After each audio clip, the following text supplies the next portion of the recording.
आज हम सभी कैंसर के बारे में स्टडी करेंगे। और ये जो कैंसर है वह 2021 के CBSE 12th बोर्ड के लिए काफ़ी इम्पॉर्टेंट हैं, जो भी स्टूडेंट्स बायोलॉजी का एग्ज़ामिनेशन देंगे क्लास 12th से। तो सबसे पहले हम लोग समझते हैं कि कैंसर क्या है, ये कैंसर होते क्या है, व्हाट इज़ कैंसर। तो जनरली आप सभी जानते हैं कि कैंसर का मीनिंग क्या होता है, uncontrolled division of cell, uncontrolled division of cell. तो क्वेश्चन आता है कि ये अनकंट्रोल्ड डिवीजन क्यों हो जाते हैं। तो इसको थोड़ा हम कंपेयर करेंगे किससे, जैसे यहाँ देख रहे हैं कि नॉर्मल सेल्स हैं और यहाँ पर देख रहे हैं क्या है, कैंसरस सेल है। तो नॉर्मल सेल है और कैंसरस सेल है। तो नॉर्मल सेल के केस में कंट्रोल डिवीजन ऑफ सेल्स होते हैं कि नॉर्मल सेल्स जो होते हैं वह नॉर्मली जो उनमें सेल डिवीजन होता है वह कंट्रोल मैनर में होता है। और कैंसरस सेल के केस में क्या देख रहे हैं कि इसमें जो सेल डिवीजन होते हैं वह अनकंट्रोल होते हैं, मतलब इस पर कोई कंट्रोल नहीं है। तो normal cells control division show कर रहे हैं और cancerous cell uncontrol division of cell show कर रहे हैं। तो ये चेंजेस क्यों आया कि नॉर्मल सेल में कंट्रोल है और कैंसरस सेल में अनकंट्रोल डिवीजन ऑफ सेल्स है। तो आखिर ये अनकंट्रोल क्यों हो जाते हैं। तो इसको समझने के लिए आपको एक एग्जाम्पल के हेल्प से बताना चाहेंगे। जैसे घर में आप सभी काफ़ी डिसिप्लिन वे में रहते हैं और जैसे घर से बाहर निकलते हैं तो वह डिसिप्लिन जो 100% आपके घर में था अब वह थोड़ा थोड़ा कम होता जा रहा है। जब आप रास्ते में रोड पर दोस्तों के साथ मिलते हैं और कुछ दोस्त जो कि डिसिप्लिन को फॉलो करना नहीं समझते हैं और अगर ऐसे दोस्तों के साथ हो जाते हैं तो आप अपने सारे डिसिप्लिन को तोड़ देते हैं। जिसके साथ होता है झगड़ा कर लेते हैं, जिसको कुछ कहना होता है उसको डायरेक्टली कह देते हैं और कुछ अल्टर टाइप का अगर किसी को आप बोलेंगे तो निश्चित है तो झगड़ा होगा ही। और झगड़ा का मेन कारण क्या है कि वहाँ पर आपने डिसिप्लिन को तोड़ दिया। तो सेम केस होता है कि सेल में भी जैसे कैंसर सेल होते हैं, ये डिसिप्लिन को फॉलो करना नहीं चाहते हैं, ये डिसिप्लिन में रहना नहीं चाहते हैं। कि कैंसर सेल के ब्रेन में क्या आता है कि डिसिप्लिन में अगर रहेंगे तो बोरिंग लाइफ हो जाएंगी।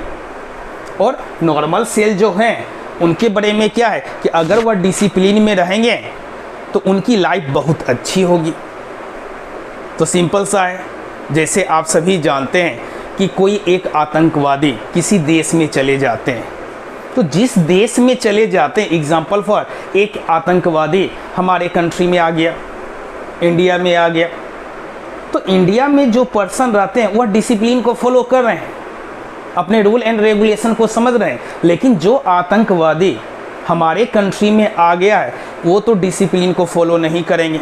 उनका तो एक ही काम है कि जो भी नॉर्मल रूल एंड रेगुलेशन होंगे उसके जस्ट अपोजिट चलेंगे।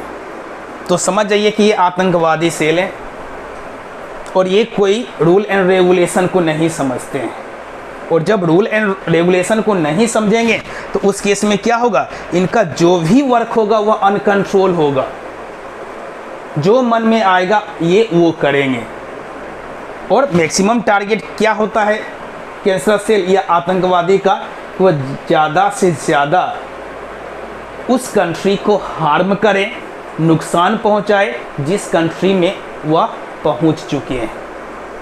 और जो नॉर्मल सेल्स होते हैं वह नॉर्मल लाइफ को जीना चाहते हैं, इसलिए इनके केस में रूल एंड रेगुलेशन है और उस रूल एंड रेगुलेशन के अकॉर्डिंग इनमें जो सेल डिवीजन होता है वह कंट्रोल मैनर में होता है। तो ब्रेन में ये आता है कि नॉर्मल सेल के केस में कंट्रोल डिवीजन और कैंसर सेल जो हैं वह अनकंट्रोल क्यों हो जाते हैं। तो नॉर्मल सेल के केस में जो कंट्रोल डिवीजन है तो इसका यह इंडिकेशन तो ज़रूर है ये अपने रूल एंड रेगुलेशन को फॉलो कर रहे हैं, लेकिन कैंसर सेल अपने रूल एंड रेगुलेशन को फॉलो नहीं कर पा रहे हैं। तो जो रूल एंड रेगुलेशन को फॉलो करेंगे तो वह तो कंट्रोल मैनर में चलेंगे, तो नॉर्मल सेल के केस में जब सेल डिवीजन होगा, आप सारे बच्चे आई थिंक क्लास 11th में भी स्टडी कर चुके हैं सेल साइकिल, और सेल साइकिल में आप सभी माइटोसिस के बारे में देखें, उसके बाद आगे मियोसिस के बारे में आप सारे स्टूडेंट स्टडी किए हैं। तो नॉर्मल सेल में जब सेल डिवीजन होता है तो उस सेल डिवीजन को कंट्रोल करने के लिए, उस सेल डिवीजन को कंट्रोल करने के लिए कुछ चेक पॉइंट होते हैं, और वह चेक पॉइंट जो प्रेजेंट होते हैं वह सेल साइकिल में। तो सेल साइकिल में जो चेक पॉइंट हैं वह चेक करते रहते हैं कि कितने सेल्स की आवश्यकता है, हमको कितना नंबर ऑफ सेल्स चाहिए। जैसे घर में किचन में जब माँ आपके लिए खाना पकाती हैं और घर में 3 मेंबर हैं, तो माँ के ब्रेन में होता है कि अगर वह रोटी बनाएंगे तो 3 जो मेंबर घर में हैं वह कितना रोटी खा सकते हैं, तो उसके अकॉर्डिंग वह रोटी बनाते हैं। जैसे 3 मेंबर हैं तो मैक्सिमम वह 15 रोटीज़ बना ली, और 5 रोटी तीनों पर्सन को डिस्ट्रीब्यूट कर दी। तो कहने का क्या मतलब कि यहाँ पर जो रोटी बनाया गया उसका नंबर लगभग फिक्स किया गया कि मैक्सिमम 5 खा सकते हैं। तो उसी ढंग से जो सेल साइकिल होते हैं और सेल साइकिल में जो चेक पॉइंट होते हैं उनको मालूम ये रहता है कि नंबर ऑफ सेल्स का रिक्वायरमेंट कितना है, जितना नंबर ऑफ सेल्स का रिक्वायरमेंट होगा उसके अकॉर्डिंग सेल डिवाइड करेंगे। तो वह डिसीजन कौन लेते हैं, चेक पॉइंट, और वह चेक पॉइंट कहाँ है, सेल साइकिल में। डिसीजन क्या लेते हैं, कितने सेल की आवश्यकता है, नंबर ऑफ सेल्स कितना होना चाहिए। लेकिन कैंसरस सेल के केस में क्या होता है कि वो जो सेल साइकिल में चेक पॉइंट होते हैं, सेल साइकिल में जो चेक पॉइंट होते हैं वह चेक पॉइंट ही फेल्योर कर जाता है। तो अब तो डिसीजन लेने वाला कोई नहीं है, और उस केस में क्या होता है, ये अनकंट्रोल हो जाते हैं। जैसे कहा जाता है कि घर में अगर आपके फादर हैं तो डिसिप्लिन में है, और फादर जिस दिन घर में नहीं रहते हैं तो उस दिन हम लोगों का डिसिप्लिन थोड़ा इधर उधर हो जाता है। और इनको जो कंट्रोल करने वाले हैं, इनके सेल डिवीजन को, जो check point of cell cycle हैं वह खुद ही फेल्योर हो गए, वह खुद ही फेल्योर हो गए। जैसे अभी कोरोना टाइम में आप सभी जान रहे हैं कि अगर आपको मार्केट जाना है तो मास्क लगाना है, लेकिन मोस्ट ऑफ पर्सन क्या करते हैं, मास्क लगाना पसंद नहीं करते हैं। मार्केट चले गए और मार्केट से कोरोना गिफ्ट में लाए और लाके पूरे फैमिली मेम्बर को भी गिफ्ट में दे दी। और उसके लिए क्या होता है कि मार्केट में देखते होंगे आप सभी, पुलिस जो होते हैं इस रूल एंड रेगुलेशन को मेंटेन कराना चाहते हैं कि आप मास्क का यूज करें और प्रॉपर सोशल डिस्टेंसिंग को मेंटेन करें। लेकिन हम लोग तो सुधरने वाले हैं नहीं, कि जब तक इफेक्टिव नहीं होंगे तब तक तो हम अपने आप में सुधार नहीं कर सकते। तो इनके भी केस में कुछ उसी ढंग से है। शायद कैंसरस सेल आज के डेट में हम लोग ही हो गए हैं अपने सोसाइटी में, कि कोरोना के लिए कुछ रूल एंड रेगुलेशन है उसको फॉलो नहीं करेंगे। और हम सभी को मालूम है कि इसका ट्रीटमेंट किस ढंग से हो रहा है। अगर आप किसी पेशेंट को देखे होंगे तो डर लग जाता होगा, काश मुझे कोरोना नहीं हो। लेकिन इतना तो सोचते हैं, लेकिन साथ में रूल एंड रेगुलेशन को मेंटेन नहीं करना चाहते हैं। तो कैंसरस सेल भी रूल एंड रेगुलेशन को मेंटेन नहीं करना चाहते हैं, और उस कंडीशन में क्या हो जाता है, ये अनकंट्रोल डिवीजन करते हैं। ये क्या करते हैं, अनकंट्रोल डिवीजन करते हैं। और अनकंट्रोल डिवीजन इसलिए कर रहे हैं क्योंकि फेल्योर कौन हो गया, check point of cell cycle. Failure कौन हो गया, check point of cell cycle. अब आगे हम लोग देखेंगे कि कैंसर क्या है, व्हाट इज कैंसर। और कैंसर के केस में जो अनकंट्रोल डिवीजन ऑफ सेल होते हैं, और उसका जो मेन रीजन आप सभी जाने कि फेल्योर कौन होते हैं, check point of cell cycle, वह फेल्योर क्यों हो जाता है। काश अगर उसको कंट्रोल कर लिया जाए तो कोई भी पर्सन कैंसर से सफ़र नहीं करेगा। चलिए एक क्वेश्चन है आप सभी से, वैलेंटाइन डे किस मंथ में मनाए जाते हैं। वैलेंटाइन डे किस मंथ में आप सभी मनाते हैं, बताइए। फरवरी, वेरी गुड, फरवरी को आप मनाते हैं। और फरवरी में स्पेसिफिक वह डेट कौन सा होता है, 14 फरवरी, वेरी गुड। तो 14 फरवरी को आप वैलेंटाइन डे मनाते हैं। और क्या आप जानते हैं कि वर्ल्ड कैंसर डे 4 फरवरी को मनाया जाता है। तो वैलेंटाइन डे आप 14 फरवरी को मना रहे हैं। अगर उसमें से 10 डेज 10 दिन आप पीछे चले जाएं तो वह कौन सा डे हो जाता है? वर्ल्ड कैंसर डे हो जाते हैं। तो थोड़ा इसे भी याद रखें। वैलेंटाइन डे के साथ साथ फरवरी का कॉमन मंथ है और 10 दिन थोड़ा पीछे जाते हैं तो 4 फरवरी 4 फरवरी को वर्ल्ड कैंसर डे मनाए जाते हैं। वर्ल्ड कैंसर डे मनाए जाते हैं कितने फरवरी को? तो 4 फरवरी को। अब हम लोग देखेंगे कि ये जो कैंसर है, जो आप सभी यहाँ पर कैंसर को देख रहे हैं, तो कैंसर के बारे में सभी जानते हैं कि अनकंट्रोल्ड डिवीजन ऑफ सेल। अब ये अनकंट्रोल्ड डिवीजन ऑफ सेल किसके कारण होते हैं? तो failure of check point of cell cycle के कारण होते हैं। और ये जो check point of cell cycle होते हैं, ये सेल डिवीजन को कंट्रोल करके रखते हैं। जितने सेल का डिमांड होता है, जितने नंबर ऑफ सेल्स का डिमांड्स होता है, उसके अकॉर्डिंग सेल डिवाइड करते हैं। और ये डिसीजन किसके द्वारा लिया जाता है? तो check point of cell cycle के थ्रू। लेकिन check point of cell cycle क्या हो गए? फेल्योर हो गए। और ये क्यों फेल्योर हो गए? तो नीचे में देख रहे हैं कि म्यूटेशन किस में हो रहा है? TP53 जीन में। म्यूटेशन किस में देख रहे हैं? TP53 जीन में, जिसको गार्जियन ऑफ जीनोम भी कहा जाता है। तो म्यूटेशन का मीन्स आप सभी जानते हैं कि आप चेंजेज किस में कर देते हैं? कैरेक्टर में। और मोस्ट ऑफ टाइम्स म्यूटेशन क्या होते हैं? हार्मफुल होते हैं। तो म्यूटेशन जब T53 जीन में हो जाता है तो इसके कारण इसमें क्या होगा? इसके कैरेक्टर चेंज हो जाएंगे। और इसका इंपॉर्टेंट कैरेक्टर क्या था? कि ये check point of cell cycle को कंट्रोल करके रखते थे। लेकिन जब इनमें म्यूटेशन हो गया, इनका कैरेक्टर चेंज हो गया, तब ये check point of cell cycle को कंट्रोल नहीं करते। तो उस केस में क्या हुआ कि check point of cell cycle अब फेलियर हो जाएंगे, क्योंकि उसको कोई कंट्रोल करने वाला नहीं है। और उस केस में सेल जो होंगे वह अनकंट्रोल डिवाइड करेंगे। और जब सेल का अनकंट्रोल डिवीजन होगा तो क्या हो जाएगा? कैंसर हो जाएगा। तो फिर आपके ब्रेन में आ रहा होगा कि म्यूटेशन जो T53 जीन में हो गए वह किसके कारण? तो म्यूटाजेन के कारण। The causing agent of mutation are called mutagen. और म्यूटाजेन कितने हैं? तो यहाँ देख रहे हैं 3, फिजिकल, बायोलॉजिकल, केमिकल। तो इसको याद कैसे रखें?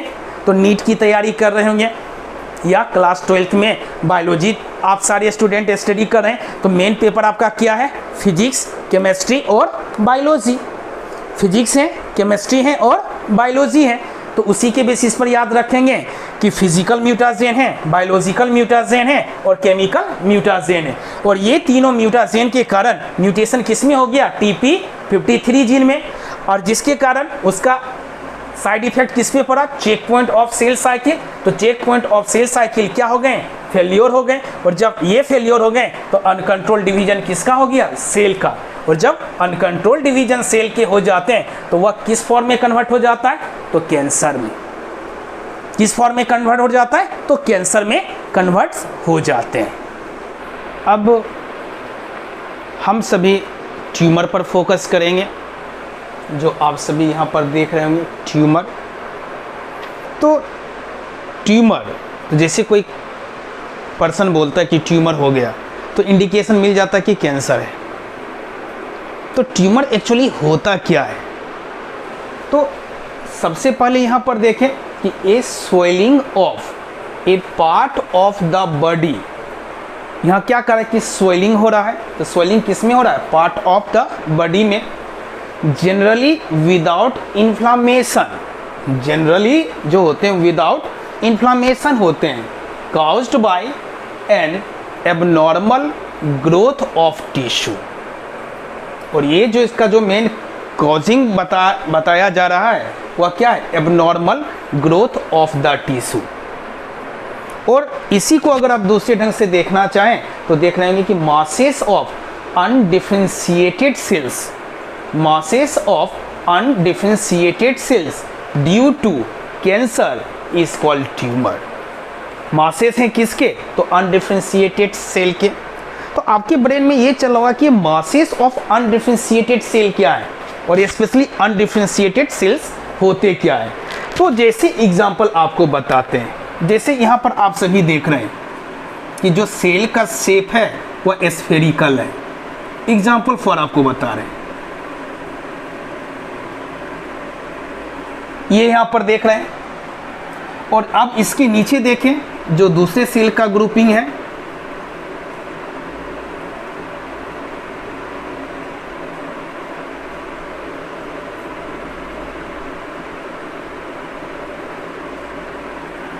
तो इसको हम फर्स्ट ग्रुप में मान लेते हैं और इसको सेकेंड ग्रुप में मान लेते हैं।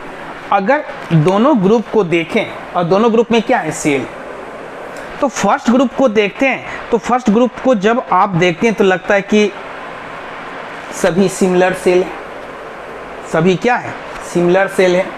और जब सेकेंड ग्रुप को देखते हैं तो लगता है कि नहीं, यहाँ पर जो भी सेल हैं वह सिमिलर आपस में नहीं है। तो अनडिफरेंशिएटेड, आप डिफरेंशिएट नहीं कर सकते, इसका मतलब क्या हुआ, सिमिलर, वह सिमिलर शेप साइज स्ट्रक्चर में होंगे, वह सिमिलर शेप साइज स्ट्रक्चर में होंगे। तो सिमिलर शेप साइज स्ट्रक्चर में होंगे तो कहने का मतलब क्या हुआ, वो अनडिफरेंशिएटेड है। और यहाँ पर क्या देख रहे हैं, ये ग्रुप जो है सेल्स का, ये डिफरेंशिएटेड है, ये ग्रुप क्या है, डिफरेंशिएटेड है। और यहाँ पर क्या देख रहे हैं कि अनडिफरेंशिएटेड सेल्स का ग्रुप है। तो अनडिफरेंशिएटेड सेल्स का ग्रुप का फॉर्मिंग कब होता है, जब कैंसर होता है। और कैंसर में आप जानते हैं अनकंट्रोल्ड डिवीजन ऑफ सेल होते हैं। तो जो अनकंट्रोल ऑफ डिवीजन, जब अनकंट्रोल्ड डिवीजन ऑफ सेल्स होता है, उससे जो न्यू सेल्स बनते हैं वह सभी सेल्स अनडिफरेंशिएटेड होते हैं। उस सभी सेल के बीच में हम डिफरेंशिएट नहीं कर सकते। तो ऐसे अनडिफरेंशिएटेड सेल के मास को क्या कहते हैं, ट्यूमर कहते हैं। क्या कहते हैं, ट्यूमर। तो फिर से, masses of undifferentiated cells due to cancer is called tumor। अब हम लोग ट्यूमर्स के टाइप्स के बारे में डिस्कशन करेंगे। तो यहाँ पर जो आप देख रहे हैं, 2 टाइप्स का ट्यूमर है, एक बेनाइन ट्यूमर और दूसरा क्या है, मैलिग्नेंट ट्यूमर। बेनाइन ट्यूमर और दूसरा क्या है, मैलिग्नेंट ट्यूमर। तो बेनाइन ट्यूमर, तो ट्यूमर का अगर आप हिंदी में मीनिंग देखेंगे, आप गूगल में जाके देख लें इसका हिंदी मीनिंग, तो वहाँ पर देखेंगे कि उसका जो शुद्ध हिंदी दिया हुआ है ट्यूमर का, वह फोड़ा। फोड़ा का मतलब होता है शुरुआत, फोड़ा जो किसको रिप्रेजेंट करते हैं, घाव को, फोड़ा हो गया, घाव हो गया। तो ट्यूमर और बेनाइन का मीनिंग आप इस ढंग से लें कि वह बिगिनिंग है, उसका भी स्टार्टिंग पीरियड है। तो जब शुरू में फोड़ा हो जाते हैं, जब शुरुआत में घाव हो जाते हैं, तो अगर उसका ट्रीटमेंट आप करते हैं तो वह क्विकली ठीक हो जाता है, जल्द से जल्द ठीक हो जाता है। लेकिन अगर उसको आप छोड़ देते हैं तो धीरे धीरे वो जो फोड़ा है, वह जो घाव है, वह बढ़ता जाता है। और जैसे जैसे वह बढ़ेगा वह उतना ही हार्मफुल होगा। और हार्मफुल जो होते हैं उसका मीनिंग किससे मिलता जुलता है, तो मैलिग्नेंट से। मैलिग्नेंट का जो मीनिंग होता है वह हार्मफुल से भी रिलेटेड है। तो जो बेनाइन ट्यूमर हैं ये बिगिनिंग ट्यूमर हैं, और मैलिग्नेंट ट्यूमर ये हार्मफुल ट्यूमर हैं। तो जो स्टार्टिंग पीरियड में ट्यूमर आ रहे हैं उसको रिप्रेजेंट किससे करते हैं, बेनाइन ट्यूमर। और बेनाइन ट्यूमर के बारे में कहा जाता है कि ये नॉन कैंसरस होते हैं। ये क्या होते हैं, नॉन कैंसरस होते हैं। और अगर बेनाइन ट्यूमर के बारे में पता चल जाए तो उसका तुरंत ट्रीटमेंट हो जाएगा, और वह जो पेशेंट है वह फ्यूचर में मैलिग्नेंट ट्यूमर से बच सकता है, अगर पता चल जाए किसके बारे में, बेनाइन ट्यूमर के बारे में। तो अब ये जो बेनाइन ट्यूमर होते हैं और मैलिग्नेंट ट्यूमर जो हैं, इसके बीच में डिफरेंसेस को हम लोग देखेंगे। तो फर्स्ट पॉइंट में क्या देख रहे हैं कि बेनाइन ट्यूमर जो होते हैं या नॉन कैंसरस होते हैं, और मैलिग्नेंट ट्यूमर जो होते हैं ये क्या होते हैं, कैंसरस। सेकेंड में क्या देख रहे हैं, बेनाइन ट्यूमर के केस में इसमें लिमिटेड ग्रोथ होता है। ग्रोथ होता है बेनाइन ट्यूमर के केस में, लेकिन वह क्या है, लिमिटेड। लेकिन मैलिग्नेंट ट्यूमर के केस में वह ग्रोथ क्या हो जाते हैं, अनलिमिटेड। ये क्या हो जाते हैं, अनलिमिटेड। उसके बाद जो थर्ड पॉइंट आप देख रहे हैं, नॉन इन्वेसिव, इनका नेचर कैसा होता है बेनाइन ट्यूमर का, नॉन इन्वेसिव। इन्वेसिव का मतलब होता है कि किसी के ऊपर आक्रमण करना, कि जैसे जो नॉर्मल सेल हैं वह अपने आसपास के सेल पर आक्रमण करना पसंद नहीं करेंगे। आक्रमण करने का पर्पस क्या है कि अदर सेल से उनका फूड मटेरियल ले लें, और लास्ट में जिस सेल से फूड मटेरियल ले लेंगे वह तो सेल जो होगा धीरे धीरे कमज़ोर होते जाएगा और लास्ट में उस सेल का डेथ भी हो जाएगा। तो नॉन इन्वेसिव, ये अपने, इन्वेसिव का मतलब होता है आक्रमण करना, तो ये अपने आसपास के जो नाइबरिंग सेल्स होते हैं उस पर ये अटैक करना पसंद नहीं करते, इनका नेचर ही नहीं है। जैसे हमारे कंट्री का नेचर नहीं है कि हम अदर कंट्री पर डायरेक्टली इन्वेसिव हो जाएं, अटैक उस पर कर दें, जो प्रेजेंट टाइम सिनेरियो में आप सभी देख रहे हैं। और जो मैलिग्नेंट ट्यूमर होते हैं इनका जो नेचर होता है कैसा होता है, इन्वेसिव। ये आसपास के, ये अपने पड़ोसी सेल को छोड़ते नहीं हैं, उस पर आक्रमण करेंगे, इन्वेसिव नेचर के होंगे, और उसका जो फूड मटेरियल्स होगा उसको ले लेंगे, और फूड मटेरियल को लेने के बाद उस फूड मटेरियल को खाएंगे, साथ में अपने सेल्स का नंबर भी इंक्रीज करते जाएंगे। कौन, कैंसरस सेल। तो नॉन इन्वेसिव और इन्वेसिव, ये तो आक्रमण करने के मूड में नहीं है, नेचर ही नहीं है, लेकिन ये आक्रमण करना पसंद करते हैं। और आक्रमण करने का सेंस क्या है कि जिस सेल के पास जाएंगे उस सेल के फूड मटेरियल को ले लेना पसंद करते हैं, और साथ में अपना जनसंख्या भी बढ़ा लेते हैं। उसके बाद देख रहे हैं फोर्थ पॉइंट, जो बेनाइन ट्यूमर के केस में देख रहे हैं, वेरी लिटिल डैमेज। इसके थ्रू अगर कुछ डैमेज भी होता है तो काफ़ी कम होता है, लेकिन मैलिग्नेंट ट्यूमर के केस में देख रहे हैं फेटल डैमेज, इसके केस में काफ़ी डैमेज हो जाते हैं। किसके केस में, मैलिग्नेंट ट्यूमर के केस में। और जो फिफ्थ पॉइंट और लास्ट पॉइंट देख रहे हैं कि बेनाइन ट्यूमर के केस में क्या लिखा हुआ है, नोट सो मेटास्टेसिस, और इसमें क्या देख रहे हैं, सो मेटास्टेसिस। तो आपको समझ में नहीं आ रहा होगा कि ये जो है मेटास्टेसिस सो नहीं करते हैं, और ये सो किसको करें, मेटास्टेसिस को। तो मेटास्टेसिस होता क्या है, तो मेटास्टेसिस का जो मीनिंग होता है वह जैसे कैंसरस सेल है, सपोज कीजिए कि कैंसरस सेल, इसको हम मान लेते हैं कैंसरस सेल, ये कैंसरस सेल यहाँ पर है, ठीक है, अभी ये एक बॉडी पार्ट में, अब धीरे धीरे धीरे ये कैंसरस सेल जो है इसमें मूवमेंट हो रहा है, और ये पहुंच गए कहाँ पे, अदर बॉडी पार्ट में। तो ये जो कैंसरस सेल का स्प्रेडिंग है यहाँ से स्टार्ट हो गए और पहुंच गए कहाँ, इस छोर पे, मतलब वन पार्ट से अदर पार्ट में पहुंच गए। तो ये नेचर जो है ये रिप्रेजेंट किसको करता है, कैंसर सेल के, मेटास्टेसिस को। तो मेटास्टेसिस के केस में कैंसरस सेल का स्प्रेडिंग होता है, और वह जो स्प्रेडिंग होता है वह one body part to another body part भी हो सकते हैं। वह एक जगह से दूसरे जगह जाना पसंद करेंगे, क्योंकि जो कैंसरस सेल होते हैं जब वह फर्स्ट प्लेस पे रहते हैं, तो फर्स्ट प्लेस पर जब रहते हैं उसके आसपास के सेल्स से फूड मटेरियल ले लिए, उसको डैमेज कर दिए, और साथ में अपना पॉपुलेशन इंक्रीज कर लिए। तो पॉपुलेशन इंक्रीज कर लिए, उनको तो फूड चाहिए, लेकिन जिस सेल के पास वह रहते हैं वहाँ तो फूड अवेलेबल नहीं है। अब वह धीरे धीरे स्प्रेड करेंगे अदर बॉडी पार्ट में, और अदर बॉडी पार्ट में जाएंगे तो वहाँ पर फिर उनको फ्रेश सेल मिलेगा जिसके पास फूड होंगे, न्यूट्रिशन होंगे। अब उसके फूड मटेरियल को लेंगे, अब उसको डैमेज करेंगे। तो ये जो स्प्रेडिंग होता है कैंसरस सेल का from one part to another part with the help of body fluid में जैसे ब्लड हो गए, तो ब्लड के हेल्प से एक जगह से दूसरी जगह भी जा सकते हैं। बॉडी फ्लूइड के हेल्प से वह एक जगह से दूसरी जगह कौन चले जाते हैं, तो कैंसरस से। और यह जो उनका नेचर है वह रिप्रेजेंट किसको करता है, मेटास्टेसिस को। तो मेटास्टेसिस का डेफिनेशन क्या हो जाएगा कि the spreading of cancerous cell from one part to another part of body via blood fluid is called via body fluid is called metastasis. अब हम सभी टाइप्स ऑफ कैंसर के बारे में स्टडी करेंगे। तो यहाँ पर देख रहे हैं कि डिफरेंट टाइप्स ऑफ कैंसर के नेम लिखे हुए हैं।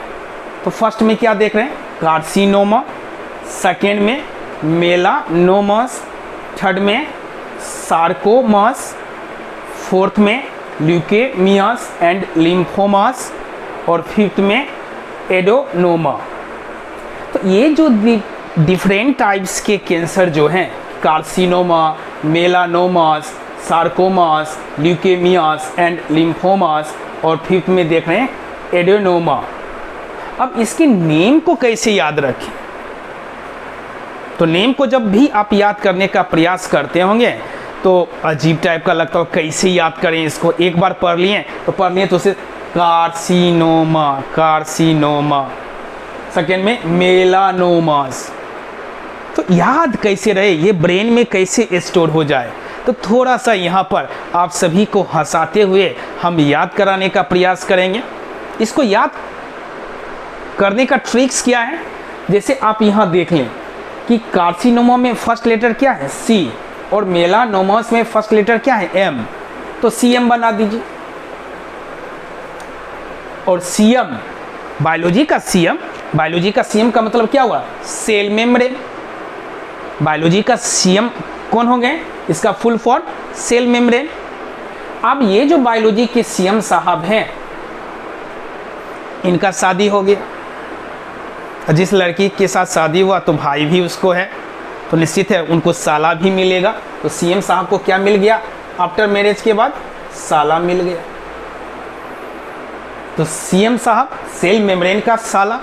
सेल मेम्ब्रेन का साला कौन है, किसी को मालूम नहीं, लेकिन ये जो फनी ट्रिक्स हैं हम सभी को आसानी से याद करा देंगे। कैसे, तो सीएम साहब का साला, सेल मेम्ब्रेन का साला, तो C for carcinoma, M for melanomas, तो CM, C for carcinoma, M for melanomas. अब है साला, सेल मेम्ब्रेन का साला, तो एस से क्या हो गया, सार्कोमास, साला, S for sarcoma, S for sarcomas, और एस के बाद क्या आ रहा है, ए, तो ए फॉर क्या हो गया, एडेनोमा, ए फॉर क्या हो गया, एडेनोमा।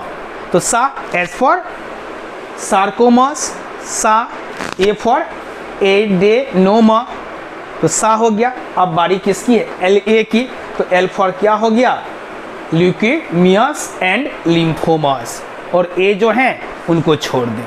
तो सीएम साहब का साला कौन, सेल मेम्ब्रेन का साला कौन, तो सी फॉर क्या हो गया, कार्सिनोमास, और एम फॉर क्या हो गया, मेलानोमास, और सीएम साहब का साला, तो एस क्या हो गया, एस फॉर सार्कोमास, और ए फॉर एडेनोमा, और L for leukaemias and lymphomas, और ए को छोड़ देते। तो अगर इस ट्रिक्स को अपनाते हैं तो थोड़ा सा नेम याद रखने में आपको आसानी होगा। अब ये जो कार्सिनोमा है, इसके बारे में कहा जाता है कि it constitutes 85% of all tumours. Carcinoma constitutes 85% of all tumours. और इसके बारे में जो यहाँ पर देख रहे हैं, कैंसर ऑफ इपिथेलियल टिश्यू, इनका कनेक्शन किससे है, कार्सिनोमा का, कैंसर ऑफ इपिथेलियल टिश्यू। और जैसे इपिथेलियल टिश्यू आ गए, आप सभी क्लास 11th में भी पढ़ेंगे कि इपिथेलियल टिश्यू के केस में स्किन के बारे में चर्चा हुआ होगा, आप एक्सप्लेनेशन किए होंगे, आप जानते भी होंगे। तो इन कैंसर ऑफ इपिथेलियल टिश्यू से रिलेटेड जो एक एग्जांपल हो गया वह स्किन कैंसर। और ब्रेस्ट कैंसर जो परसेंट टाइम में आप सभी देख रहे होंगे, काफ़ी यह डेंजरस हो चुका है कि लेडीज के केस में सबसे ज़्यादा अब प्रेजेंट टाइम में जो कैंसर देखा जा रहा है वह कौन सा है, तो ब्रेस्ट कैंसर से रिलेटेड है। तो एपिथेलियल टिश्यू के केस में स्किन कैंसर, ब्रेस्ट कैंसर, और अगर फीमेल के केस में ब्रेस्ट कैंसर की चर्चा कर रहे हैं तो मेल के केस में प्रोस्टेट कैंसर भी होते हैं। और प्रोस्टेट कैंसर भी एपिथेलियल टिश्यू जो यहाँ पर आप देख रहे हैं उससे ही कनेक्टेड है। तो कैंसर ऑफ एपिथेलियल टिश्यू के केस में स्किन कैंसर, पहले से भी जानते हैं कि एपिथेलियल टिश्यू में आप सभी स्किन के बारे में स्टडी कर रहे हैं। ब्रेस्ट कैंसर, अगर फीमेल में ब्रेस्ट कैंसर है तो मेल में प्रोस्टेट कैंसर। अब जो नेक्स्ट जो है तो सी से कार्सिनोमा हो गया। कार्सिनोमा साहब 85% ऑफ ऑल ट्यूमर्स का कंस्टिट्यूट्स अकेले कर देते हैं। चलिए उसके बाद एम सी एम फॉर क्या, मेलानोमस। तो एम से मेलानोमस और एम से मेलानोसाइट्स ऑफ स्किन। एम से मेलानोमस और एम से मेलानोसाइट्स। तो मेलानोमस जो होते हैं ये किससे रिलेटेड है, cancer of melanocytes of skin. M for melanomas और एम फॉर मेलानोसाइट्स। अब थर्ड में जो देख रहे हैं सार्कोमास, सेल मेम्ब्रेन का साला, एस फॉर सार्कोमास। और सार्कोमास के बारे में क्या कहा जाता है कि it constitute 1% of all tumours. और इस सार्कोमा में जो आप देख रहे हैं किसके बारे में चर्चा है, cancer of mesodermal tissue. Cancer of mesodermal tissue, cancer of mesodermal tissue. तो जब मेसोडर्मल टिश्यू की बात आ रही है, अब इसके एग्जाम्पल में क्या क्या होंगे कैंसर ऑफ मेसोडर्मल टिश्यू के केस में। तो यहाँ पर देख रहे हैं क्या लिखा है, ओस्टियोमा। ओस्टियोमा जो रिप्रेजेंट किसको करते हैं, बोन कैंसर को। ओस्टियोमा रिप्रेजेंट किसको करते हैं, बोन कैंसर को, क्योंकि बोन में जो सेल्स होते हैं, आई थिंक बोन से रिलेटेड एक टर्म है ओस्टियोसाइट। ओस्टियोसाइट से ओस्टियोमा किसको रिप्रेजेंट करेंगे, बोन कैंसर। और दूसरा जो देख रहे हैं एग्जांपल लाइपोमा। लाइपोमा, तो लाइपोमा रिप्रेजेंट किसको करें, कैंसर ऑफ एडिपोज टिश्यू को। और उसके बाद जब हम आगे देखेंगे तो यहाँ देख रहे हैं कि एल से क्या है, ल्यूकेमिया एंड लिम्फोमास। तो ल्यूकेमियास, तो एल से आप सभी जानते हैं ल्यूकोसाइट्स भी होता है। एल से ल्यूकेमियास और एल से ल्यूकोसाइट्स। और ल्यूकोसाइट्स किसके कंपोनेंट हैं, तो ब्लड के कंपोनेंट। तो ऑटोमेटिकली इसका इंडिकेशन किसके तरफ जा रहा है, ल्यूकेमियास ल्यूकोसाइट्स, ल्यूकेमियास ल्यूकोसाइट्स। तो ब्लड कैंसर से रिलेशन इनका हो जाएगा। और जो नेक्स्ट जो देख रहे हैं लिम्फोमास, तो लिम्फोमास के केस में आप सभी जानते हैं इंडिकेशन मिल रहा है एल से ही, लिम्फोइड टिश्यू से रिलेटेड है। और लास्ट में जो ए है एडेनोमा। तो एडेनोमा के केस में जैसे ए फॉर एडेनोमा, तो ए फॉर एड्रिनल ग्लैंड भी होता है। अगर एड्रिनल ग्लैंड इंडोक्राइन ग्लैंड है तो उनका जो एड्रिनल ग्लैंड जो किडनी के ऊपर पर है, और किडनी के ऊपर पर जो है थोड़ा सा और ऊपर जाएंगे तो नेक रीजन में आ जाएंगे, थायराइड ग्लैंड मिल जाएंगे। और नेक रीजन से थोड़ा ऊपर आ जाए हेड रीजन में, ब्रेन के पास चले जाएं तो पिट्यूटरी ग्लैंड मिल जाएंगे। तो इनका जो एडेनोमा जो देख रहे हैं, एडेनोमा में जो ए है, ए किसको रिप्रेजेंट कर रहा है, ए से कोरिलेट किसको कर सकते हैं, एड्रिनल ग्लैंड। तो एड्रिनल ग्लैंड इंडोक्राइन ग्लैंड है। अगर एड्रिनल ग्लैंड जो है वह किडनी के अपर पोर्शन पर लोकेटेड होते हैं, ad plus renal, ad means above renal means kidney, kidney के जस्ट ऊपर पर जो लोकेटेड इंडोक्राइन ग्लैंड होते हैं एड्रिनल ग्लैंड। और उससे थोड़ा और आगे जाए तो नेक रीजन, तो नेक रीजन में आप किसको देखते हैं, थायराइड ग्लैंड को। और नेक से थोड़ा और ऊपर जाए ब्रेन के पास पहुंचे तो आपको क्या मिल जाएगा, पिट्यूटरी ग्लैंड। तो इसको हम लोग इस ढंग से आसानी से याद रख सकते हैं। और स्पेशली कंग्रेचुलेसन जो हमारे सेल मेम्ब्रेन साहब हैं, उनका साला भी है, लेकिन कौन है अभी तक अननोन है। तो इसके बारे में हम लोग नेक्स्ट वीडियो में देखेंगे कि कैंसर जो है इसके काउजिंग एजेंट कौन है, कैंसर को आप डिटेक्ट कैसे कर सकते हैं, और कैंसर का ट्रीटमेंट कैसे हो सकता है। तो इस तीनों के बारे में स्पेशली नेक्स्ट वीडियो में हम बताएंगे। और आप सभी इस चैनल को सब्सक्राइब कर लें, और अगर सब्सक्राइब कर लेंगे तो जो नेक्स्ट वीडियो हम बनाएंगे वो आसानी से आपके पास अवेलेबल हो जाएगा। तो आप सभी इस चैनल को सब्सक्राइब कर लें।